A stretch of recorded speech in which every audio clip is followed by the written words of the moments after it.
صدر مملکت جناب ممنون حسین کا کہنا تھا کہ پاکستان افغانستان کو جڑواں بھائی اور عوام کو دل کے قریب سمجھتا ہے اور اقتصادی راہداری کے فوائد میں افغانستان کو شریک کرنا چاہتا ہے۔ صدر مملکت جناب ممنون حسین نے پاکستان میں زیر تعلیم افغان طلبہ کے اعزاز میں تقریب سے خطاب کے دوران کہا کہ خطے میں منفی قوتیں دم توڑ گئی ہیں۔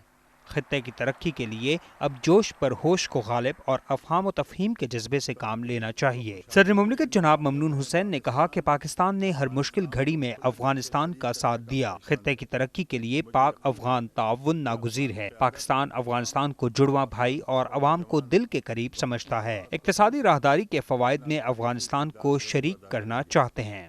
صدر مملکت جناب ممنون حسین کا مزید کہنا تھا کہ عالمی مفادات کو باہمی تعلقات پر غالب نہ آنے دیا جائے اور کشیدگی کو ہوا دینے والے عنصر پر کڑی نگاہ رکھی جائے۔